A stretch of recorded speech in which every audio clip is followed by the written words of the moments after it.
Okay जी। तो recording start हो चुकी है। आज का हमारा टॉपिक है कि आर्टिफिशियल इंटेलिजेंस जो होती है मिडवाइफरी में, उसकी क्या अहमियत है। उसको किस तरह हम लोग देखते हैं, इसकी क्या अहमियत क्या है। मिडवाइफ के लिए क्यों इसको करना जरूरी होता है। एज अ इनोवेशन हम इसको कह लेते हैं, और फ्यूचर में इसकी क्या जरूरत है। तो ये मैं आपको एक छोटा सा असाइनमेंट देती हूँ कि आप ये पिक्चर जरा देखें। इस पिक्चर में आपको क्या नजर आ रहा है। मैं इस पिक्चर को थोड़ा सा बड़ा करती हूँ। जी बताइए, इस पिक्चर में आपको क्या नजर आ रहा है।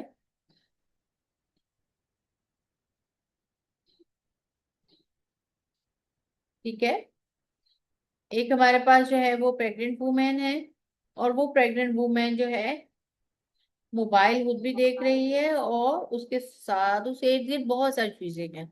मुझे बताएं कि क्या नजर आ रहा है। जी, क्या नजर आ रहा है आपको। नंबर वन किसी ने लिखा है कि प्रेग्नेंट वुमेन है और using technology. Yes, very good, बिल्कुल आप सही कह रहे हैं। ठीक है, दूसरी कह रही है कि everything is your with the help of mobile. बिल्कुल सही कह रही हैं। ठीक है। इस पिक्चर में को अगर आप देखें तो आपको, हम यहाँ से शुरू करते हैं, आपको एक लैपटॉप नजर आ रहा है। उसके साथ उसको चलाने वाला पेन है, डॉक्यूमेंट है, ये मोबाइल नोट्स हैं। फिर आपको जो है ये फैन भी नजर आ रहा है। आपको ये जो है गैमिक क्रेविंग भी नजर आ रही है, मोबाइल फोन भी नजर आ रहा है, जेनेटिक्स भी नजर आ रहे हैं। ठीक है। और फिर कुछ फीमेल्स रेगुलर चेकअप के लिए नहीं जा सकती, तो वो उनके लिए बहुत बेहतर है कि वो टेक्नोलॉजी को यूज करें। बिल्कुल आपकी बात सही है। आपको कुछ मॉनिटर नजर आ रहे हैं, कुछ आप लोगों को जो है ऐसी डायग्नोस्टिक चीजें नजर आ रही हैं। तो ये पिक्चर जो है वो हमें बताती है कि ये आर्टिफिशियल इंटेलिजेंस जो है ये मिडवाइफ के लिए एक गिफ्ट है। आपने शायद नोट किया होगा कि इस प्रेग्नेंट वुमेन ने अपने हाथ के ऊपर कुछ पहना हुआ है। ठीक है, ये किस्म की डिवाइस है जो कि उसकी हेल्प कर रही है अपनी कंडीशन डॉक्टर को बताने में और उसे एडवाइस लेने में। ठीक है, चलते हैं टॉपिक की तरफ। तो क्या है कि मिडवाइफ जो है पाकिस्तान में, वो मुख्तलिफ किस्म के adolescent sexual reproductive health challenges से गुजर रही हैं। अगर आप देखें ट्रेडिशनली, अगर हम लोग को इसको देखें तो हमें ये जो है अकेले हम इसको हल नहीं कर सकते। एआई जो है वो ऑप्शनल नहीं है, ये लाजमी हो चुका है कि हमारी रोजमर्रा की जिंदगी में एआई को लाजमी इस्तेमाल करना है एज अ मिडवाइफ। ठीक है। आप क्या, अभी आपके लिए क्वेश्चन है कि आप क्या आपको यकीन है कि एआई जो है वो वाकई में अडल्ट की जो है वो हेल्थ को बहुत अच्छा कर देता है, सेक्सुअल रिप्रोडक्टिव हेल्थ को, खासतौर पे पाकिस्तान में। ठीक है। और अगले 10 साल में इसकी पाकिस्तान के अंदर क्या अहमियत है, इनमें हमारा मिडवाइफ के लिए भी है और एक जनरल क्वेश्चन भी है। तो आप लोग क्या कहते हैं कि अगले 10 साल में ये कहाँ पर होगा एआई पाकिस्तान में, आम जनरेशन में, खासतौर पे मिडवाइफरी में कहाँ पर हम लोग खड़े होंगे। आप लोग क्या कहते हैं। जी, आप लोग लिख सकते हैं मोबाइल में, आप इसमें रिस्पॉन्स दें। यस। जी, सब लोग जवाब दे सकते हैं। चलें हम थोड़ा सा वक्त का ख्याल करते हैं। जी, एआई अगले 10 साल में हर चीज के अंदर शामिल हो चुका होगा, और मिडवाइफ के लिए बहुत अच्छा है कि वो इसको सीखे। एआई तो इस्तेमाल करते हुए एक मिडवाइफ जो है वो अडल्ट सेक्सुअल रिप्रोडक्टिव हेल्थ के ऊपर बहुत अच्छा काम कर सकती है। जैसा कि हमारा ये टॉपिक था कि आर्टिफिशियल इंटेलिजेंस जो है वो मिडविफरी में, तो मिडविफरी जिन मिडवाइफ जो है वो जिन एरियाज को डील करती है उसमें से एक एरिया जो है वो अडोलेसेंट सेक्सुअल रिप्रोडक्टिव हेल्थ भी है। ठीक है। हमारा ने बहुत अच्छा लिखा है कि पॉपुलेशन बढ़ रही है डे बाय डे, तो एआई की हेल्प के थ्रू हम लोग रिकॉर्ड रख सकते हैं। बिल्कुल आपने सही कहा, शाबाश। अब सवाल ये पैदा होता है कि इस वक्त हमारी एक एज अ मिडवाइफ अगर आप देखें तो सेक्सुअल रिप्रोडक्टिव हेल्थ पाकिस्तान में इसकी क्या कंडीशन है। तो हमारे पास अगर प्रॉब्लम की बात करें तो हमारे पास अर्ली मैरिजेस बहुत है। ठीक है, बहुत जल्दी उम्र में शादियां हो जाती हैं, बहुत जल्दी उम्र में प्रेगनेंसीज हो जाती हैं और फिर मुसलसल होती रहती हैं। उन प्रेगनेंसीज के दरमियान वक्फा करने के लिए हमारे पास कॉन्ट्रासेप्टिव्स नहीं है। और फिर हमारे पास जो सेक्सुअल रिप्रोडक्टिव हेल्थ है, उनकी एजुकेशन नहीं है, इसके मुतालिक बात करने को जो है स्टिग्मा समझा जाता है। ठीक, क्या करें फिर। चले हमारे पास, आप लोग बताएं, अगर आपके पास एक 15 साल की लड़की आती है जो कि सिंध के रूरल एरियाज में है या किसी भी जगह की रूरल एरियाज में है, तो वो सेक्सुअल रिप्रोडक्टिव हेल्थ के मुतालिक इंफॉर्मेशन आज कहाँ से ली। आप इमेजिन करें कि वो आप ही हो, तो आप वो इंफॉर्मेशन कैसे ले सकते हैं। ठीक है, और अगर आप इमेजिन करें कि आपके पास एक ऐसा चैटबॉट है जो कि आपके हर सवाल का जवाब दे, तो ये कैसा इमेजिंग काम हो जाएगा। कैसे चेंज आ जाएगा, कैसे तब्दीली आ जाएगी। घर बैठे हर बच्ची को उसके सवाल का जवाब मिल जाएगा। मेंसेस क्या है, मेंसेस क्यों होते हैं, लड़कियों को मेंसेस क्यों होते हैं, लड़कों को मेंसेस क्यों नहीं होते। ठीक है, किरण ने मुझे भेजा है। किरण लिखती है कि कॉन्ट्रासेप्टिव मटेरियल हो तो एग्री नहीं होते, क्योंकि मेल एग्री ही नहीं होते। बिल्कुल आपकी बात सही है।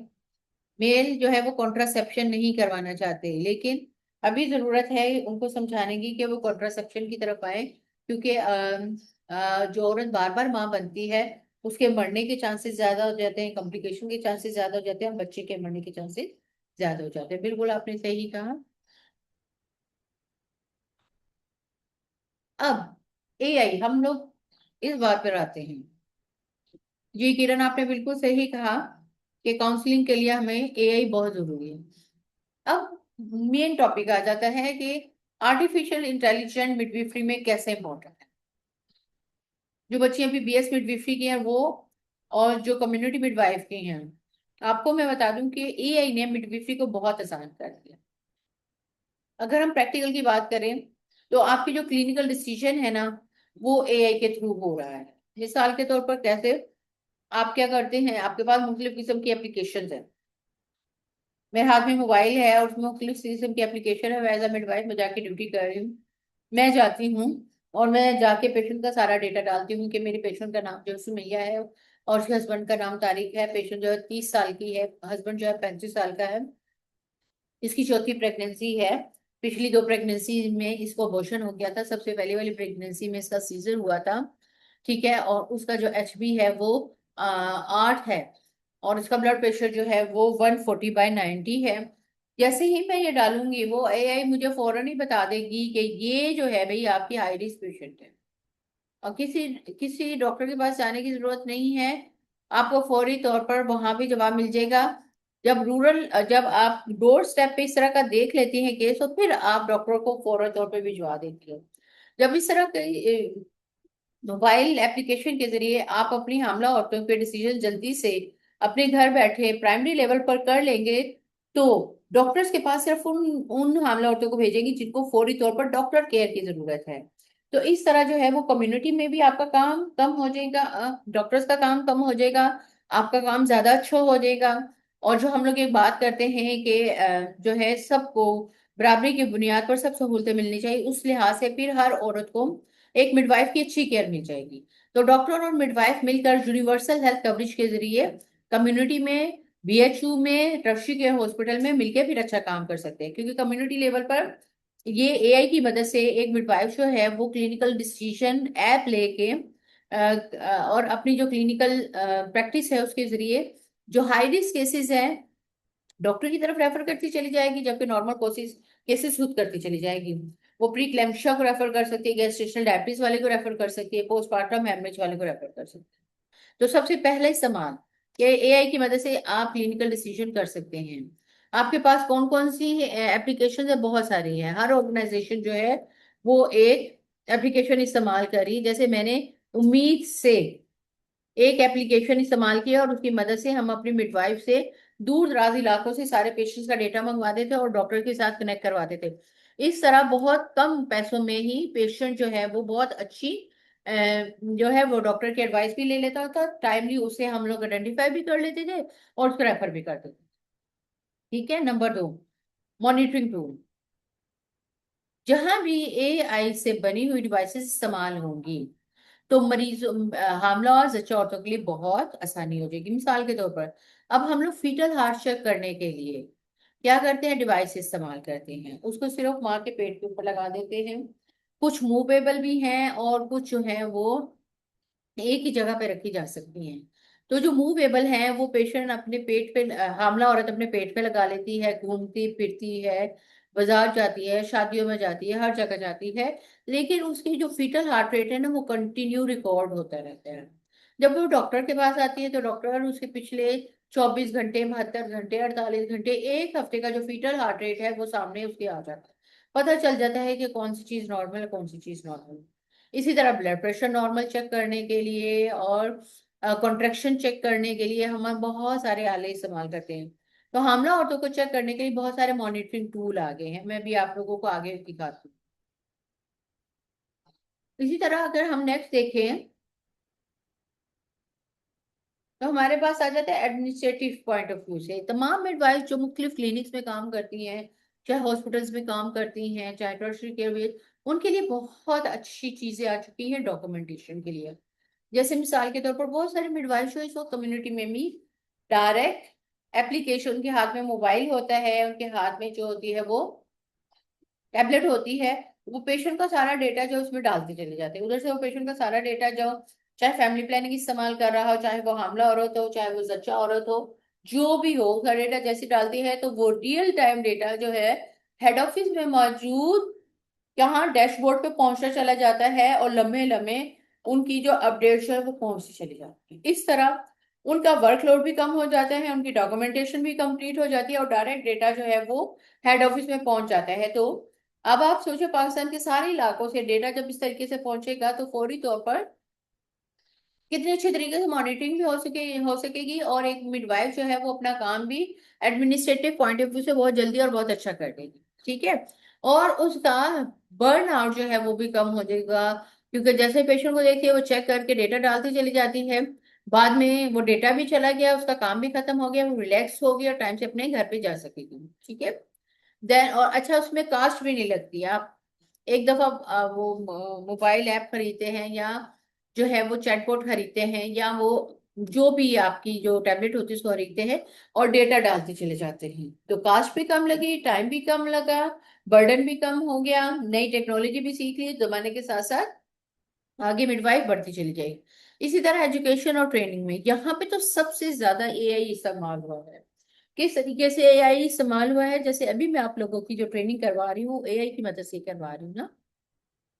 मैंने नोट्स डेवलप किए, मैंने पिक्चर्स ली और फिर मैंने अभी आप लोगों को थोड़ी सी वीडियो सिखाऊंगी।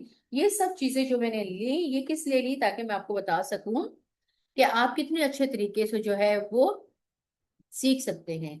अच्छा, एजुकेशन और ट्रेनिंग के लिए डब्ल्यूएचओ ने बहुत सारी जो है ऑनलाइन कोर्सेज करवा रहे हैं, यूनिसेफ करवा रहा है, यूनेफीए करवा रहा है और भी बहुत सारे इदारे करवा रहे हैं और वो फ्री ऑफ कास्ट है। अभी मैं आप लोगों को यहाँ पे ये बताती चली जाऊं कि अगले 15 तारीख के बाद से आप लोग नोट कर रहे हैं, मैं आप लोगों को बहुत सारे फ्री कोर्सेज के बारे में बताने जा रही हूँ। लेकिन वो पेड सेशन होगा, यानी कि अगर आपको वो कोर्स के बारे में इंफॉर्मेशन लेनी है तो आपको जो है थोड़ा सा पे करना पड़ेगा। ये इसलिए पे करना पड़ता है ताकि हम अपना जो है ऑपरेशनल कास्ट जूम वगैरह की निकाल सकें। ठीक है बच्चों, तो उसमें मैं आप लोगों को जितनी दुनिया जहान के जो एआई के कोर्सेज है ना वो मैं सारे आप लोगों को बताऊंगी। उससे आपकी एजुकेशन भी बढ़ेगी, आपकी ट्रेनिंग भी हो जाएगी। अच्छा, आपको पता है कि हम बहुत सारी ट्रेनिंग ऑनलाइन करते हैं। मिसाल के तौर पर कौन सी ट्रेनिंग, मैंने अभी पिछले दिनों डब्ल्यूएचओ अकेडमी से अबॉर्शन केयर से रिलेटेड बहुत अच्छी ट्रेनिंग की। इसी तरह न्यूट्रिशन अनीमिया के हवाले से बहुत अच्छी ट्रेनिंग की। इसी तरह मैंने बहुत सारी वीडियोस देख के मिडविफरी के हवाले से बहुत सारी ट्रेनिंग की। तो ये एजुकेशन और ट्रेनिंग में तो एआई ने कमाल कर दिया है। अब जब हाँ मैं जामकंडा में पढ़ाती थी या अभी मैं चिन्योट में पढ़ाती थी या मैं भी एक और कॉलेज में पढ़ा रही हूँ, तो वहां पर हम बहुत अच्छे तरीके से बेहतरीन सी वीडियोस निकाल लेते हैं, पिक्चर्स निकाल लेते हैं, एप्लीकेशन निकाल लेते हैं और स्टूडेंट को उनके ऊपर सिखाते हैं। फिर एआई जो होता है वो आपकी पर्सनलाइज केयर में भी हेल्प करता है कि मिसाल के तौर पर अगर एक नई मिडवाइफ है, उसको याद नहीं रहा कि मुझे एंटीनेटल केयर कैसे देनी है, एप्लीकेशन सी की मदद से उसको स्टेप बाय स्टेप हर चीज बताते चले जाएंगे कि आपने पहले पेशेंट का जो है उसका बायोडेटा ले लें, फिर उसके बाद जो है उसका जो है हिस्ट्री ले लें, हिस्ट्री के बाद उसका वेट करें, फिर आपकी स्क्रीनिंग करें। तो इस तरह प्री और पोस्ट में वो प्लान के मुताबिक हर चीज जो है वो चेक करती चली जाती है, डेटा एंटर करती चली जाती है और पेशेंट को उसकी जरूरत के मुताबिक केयर देती चली जाती है। ये देखिए जी, एक पिक्चर लेकर आए हैं। अभी अभी जो मैंने आपको बताया, इसके अलावा भी है कि बहुत ज्यादा इस्तेमाल है, लेकिन मैं आपको चंद बताए हैं मैंने। ये देखिए जी, ये पिक्चर आपको क्या बता रही है? ये हामला औरत है। ये पंजाब के किसी दूर दराज इलाके में बैठी है, सिंध के या बलूचिस्तान के या केपी। क्या किया है, इलेक्ट्रॉनिक डिवाइस लगा दी है, जो एक्टिविटी जो एक्टिविटी सेंसर है लगा दिया है, साथ ही अकोस्टिक सेंसर भी लगा दिया है, बायो पोटेंशियल सेंसर भी लगा दिया, इंटरशियल सेंसर भी लगा दिया, प्रेशर सेंसर सारे लग गए हैं। ये पेशेंट का जो है सारा मोबाइल, जो मोबाइल के जरिए डेटा जा रहा है, वहां से डायग्नोस्टिक रिजल्ट आ रहे हैं, यूजर फीडबैक आ रही है, रिकॉर्ड हो रहा है डेटा। ठीक है, डायग्नोस्टिक टेस्ट आ रहे हैं, डेटा एनालिसिस हो रहा है, पेशेंट जो है वो मेडिकल स्टाफ के साथ मिलकर फौरी तौर पर केयर ले रहा है, दे रहा है, डॉक्टर्स बैठ के उसको हैंडल कर रहे हैं। सेम इसी तरीके से मुख्तलिफ जगहों पे मिडवाइस भी हैंडल कर रही होती हैं। इसी तरीके से एआई को, ये आपको एक इमेजिन करके दिखा रहे हैं कि टैबलेट के ऊपर मिडवाइफ्स किस तरीके से सीख रही हैं। और ये आप देखिए, एक पेशेंट है जिसको कि आईसीयू में केयर मिल रही है, इसका बीपी खुद बहुत मॉनिटर हो रहा है, इसका हार्ट रेट मॉनिटर हो रहा है, ठीक है, इसका जो पल्स मॉनिटर हो रहा है, इसकी जो फ्लूइड जा रहा है वो मॉनिटर हो रहा है। बहुत सारी चीजें जो है वो हामला औरत की हो रही हैं मॉनिटर, सारी की सारी एआई से बने हुए आलात की मदद से, जिससे डॉक्यूमेंटेशन का जितना भी बर्डन है वो भी कम हो जाता है, पेशेंट की क्रिटिकल केयर है वो फौरी तौर पर हमें समझ में आ जाती है। और एक मिडवाइफ जो होती है फौरी तौर पर अपनी टीम के साथ मिलकर अपनी जो जच्चा है और उसका जो बच्चा है उसको केयर दे सकती है। तो यहाँ पर हम ये देखते हैं कि एआई की मिडवाइफरी में क्या अहमियत है। बहुत अहमियत है। आज एक मिडवाइफ को एआई के बारे में सब पता होना चाहिए, सब उसको एक्सप्लेन करना आना चाहिए, उसको नई चीजें सीखनी चाहिए, नई इंफॉर्मेशन लेनी चाहिए और नई इंफॉर्मेशन लेके आगे अपने साथियों को सिखाना चाहिए, अपने स्टूडेंट्स को सिखाना चाहिए। तो एआई जो है वो बहुत काम की चीज है। लेकिन अगर आप पॉजिटिव वे में इस्तेमाल करेंगे तो बहुत अच्छी है। जैसे मैं बजाते खुद बहुत सारी चीजें से सीख रही होती हूँ, कोर्स कर रही होती हूँ, डायग्नोस्टिक टेस्ट कर रही होती हूँ। जब मुझे जरूरत पड़ती है हाई रिस्क केस की तो मैं डॉक्टर डॉक्टर से टेली हेल्थ के जरिए रब्ता कर लेती हूँ।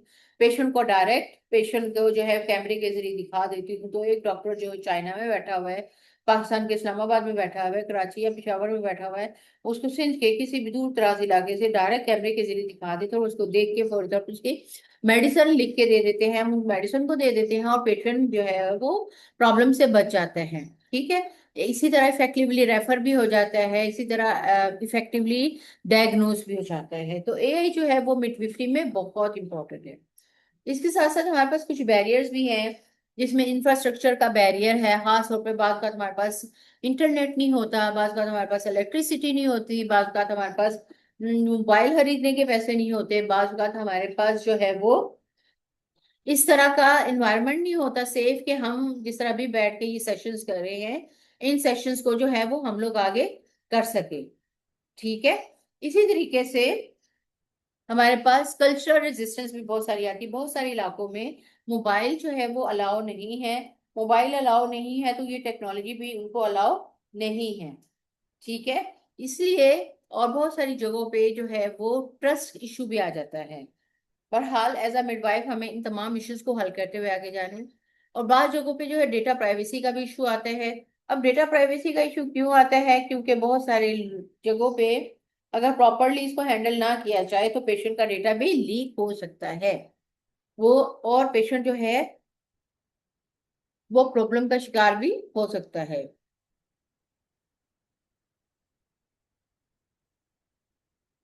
जी, आप लोग कुछ लिखना चाहें तो जरूर बताएं।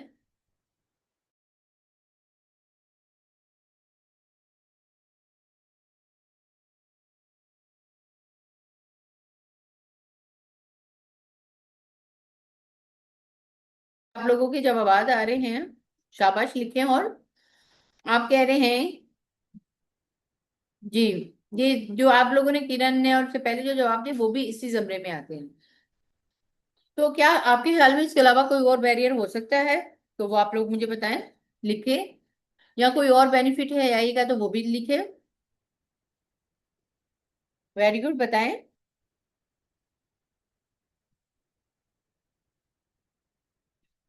यस। फ्यूचर में अगर हम लोग देखें तो हमारे पास बहुत सारा काम है, हमारे पास बहुत सारी वर्कशॉप्स हैं। ठीक है। मैंने खुद एक प्रैक्टिकली किया हुआ है कि एक जो है मोबाइल एप्लीकेशन बनाई है, उसमें डेटा डाला है। और हमें इस तरह का बहुत ज्यादा डेटा हम लोग बना सकते हैं। ये एक तरह की एक्टिविटी है, लेकिन हम चूंकि डिस्टेंस लर्निंग में है तो हमारे लिए थोड़ा सा मुश्किल हो जाता है। लेकिन ये एक्टिविटी जो है वो आप घर पे भी कर सकते हैं। हर ग्रुप जो है वो उसको तैयार करें अपने साथ, जो ग्रुप है। जैसे मैडम किरण है, मैडम सलमा है, तो वो अपने स्टूडेंट्स के साथ मिलकर कि एक एप्लीकेशन में क्या डेटा आ सकता है वो सारा एक पेज पे लिखे। और पेज पे लिखने के बाद फिर ये सोचें कि ये अगर ये मोबाइल एप्लीकेशन में आए तो किस किस तरीके से कौन सा डेटा किसके बाद आए। इसी तरह हर ग्रुप जो है ये प्रेजेंटेशन देगा, तो एक तो इनोवेशन होगी, और उनको पता चलेगा कि हम किस तरीके से एआई को इस्तेमाल करते हुए हम लोग डेटा बना भी सकते हैं, और आगे हेल्प भी कर सकते हैं कि इसके ऊपर एप्लीकेशन बना सकते हैं। तो इसमें वो यही चीज जो है सेक्सुअल रिप्रोडक्टिव हेल्थ के लिए भी इस्तेमाल कर सकती है। जो एडोलेसेंट के मेजर इश्यूज है उनको हल करने के लिए हॉटलाइन डेवलप कर सकती हैं। इसके अलावा मैटरनल हेल्थ के मतलब कई डैशबोर्ड भी बनाने में हेल्प हेल्प कर सकती है, जैसे कैसे इस वक्त मिडवाइफ्स कर रही हैं। हमारे पास क्लोजिंग जो स्टेटमेंट है वो ये है कि एआई जो है वो पाकिस्तान में वेट नहीं करेगा कि हम लोग रेडी हों, चाहे वो मिडवाइफ हो या कोई और हो। हमें चेंज के लिए लीड करना पड़ेगा, क्योंकि एआई आ चुका है, हर चीज को रिप्लेस कर रहा है, लेकिन अल्लाह का शुक्र है कि वो नर्सिस और मिडवाइफ को रिप्लेस नहीं कर सकता। आप क्या कहते हैं इसके बारे में? बताइए। जी, एआई होना चाहिए। ठीक है, यस। कॉल टू एक्शन ये है कि मैं आपको इनकरेज करती हूँ कि आप जो है वो पायलट प्रोजेक्ट अपने अपने ढूंढें और मुझे बताएं। हम इनको आगे बता सकते हैं कि हमारे पास जो है ये पायलट प्रोजेक्ट्स हो रहे हैं। आप वो जो है हमारे साथ आए, शामिल हों, इन्वेस्ट करें, तो हम इसको जो है और जगहों पे भी जाके कर सकते हैं। ठीक है, मैं अभी आपको जो है कुछ एप्लीकेशन सिखा रही हूँ। ठीक है, आप लोग मेरे साथ रहिएगा। मैं आपको कुछ ऑनलाइन कोर्सेज बता रही हूँ कि आप लोग उसको कर सकते हैं।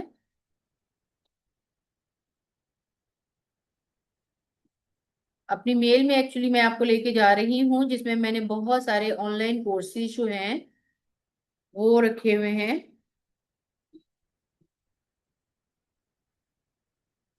जी, जब तक आप सोचे।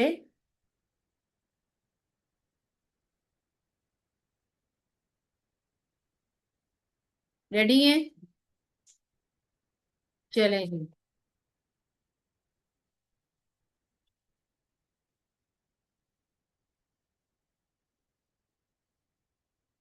मैं ये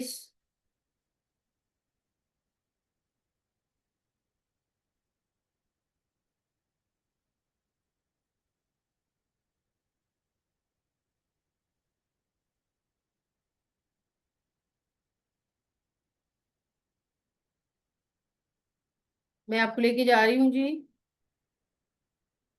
वेबसाइट पे।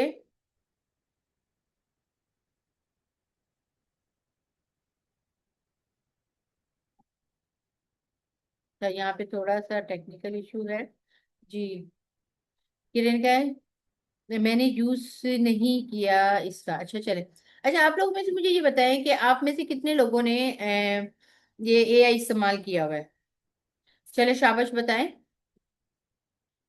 सारिश आप बताओ। जैनब आप बताओ। और कौन बताना चाह रहा है?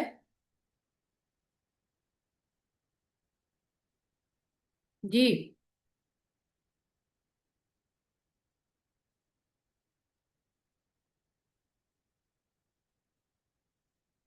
मैं आप लोगों को कुछ सीन दिखाना चाह रही हूँ।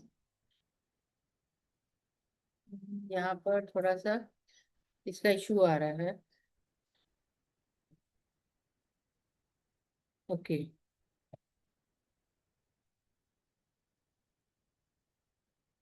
स्क्रीन शेयर हो रही है आपके पास? यस। जी, ये देखिएगा जी, मैं चली गई हूँ WHO अकेडमी। ठीक है ना, WHO वर्ल्ड हेल्थ अकेडमी में मैं चली गई हूँ। अब WHO हेल्थ अकेडमी आपके पास ये आ गया है। और यहाँ पर आप जाके देख सकते हैं कि कितने सारे कोर्सेज हैं। ठीक है, कितने सारे कोर्सेज हैं। ठीक है, पब्लिकेशंस हैं, आप इसको पढ़ सकती हैं।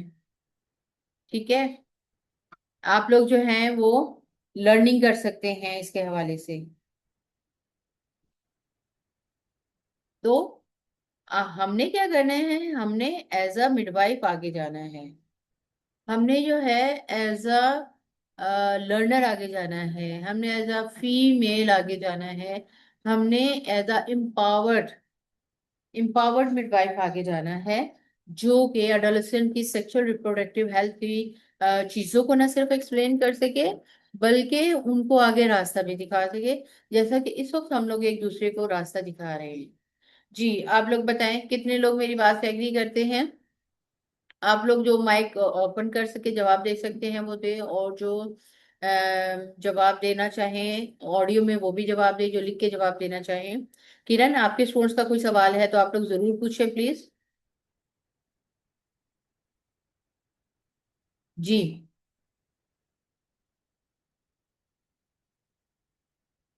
कोई सी किस्म का भी कोई सवाल है तो आप जरूर पूछें।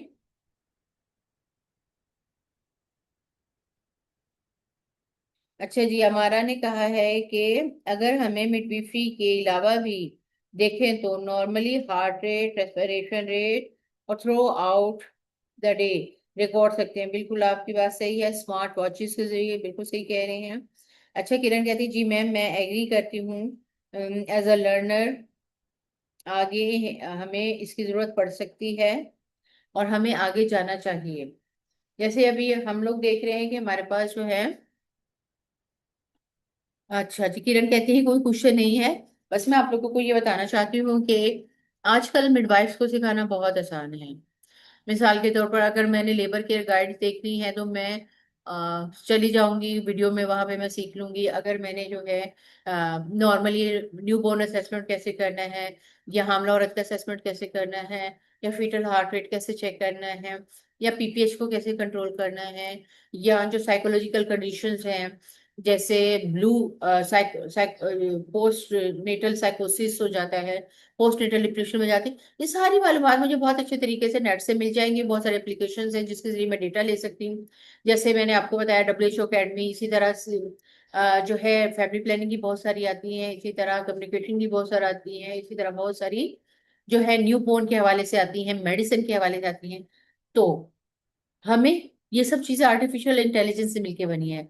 हमें एज अ मिडवाइफ इनसे फायदा उठाना है, आगे लेके जाना है चीजों को, अपने आप को एम्पावर करना है, ताकि हम जो सेक्सुअल रिप्रोडक्टिव हेल्थ है हर एज की, खास तौर पर एडोलेसेंट की, उसको एड्रेस कर सके। और हम लोग जो कम्युनिटी में वो फर्स्ट कॉन्टेक्ट पर्सन होते हैं, जो कि जो बच्चियां होती हैं और जो हामला औरतें होती हैं या नॉर्मल औरतें जो होती हैं, शादीशुदा या गैर शादीशुदा, उनको हम उनकी लिए बेहतरीन इंफॉर्मेशन दे सकते हैं, पॉजिटिव वे में उनके लिए सारा काम कर सकते हैं। तो अगर आपको कोई और क्वेश्चन नहीं है तो इसके हवाले से ही मैं यहाँ पर खत्म करते हुए आगे जाते हैं। और क्योंकि एक सेशन जो है वो हमारा और है, लेकिन वहां पे मैं आप लोगों से बोलूंगी कि जो वो नेक्स्ट सेशन है उसके पार्टिसिपेंट्स के बारे में भी बात कर लेते हैं। कोई क्वेश्चन यहाँ पर कुछ और है?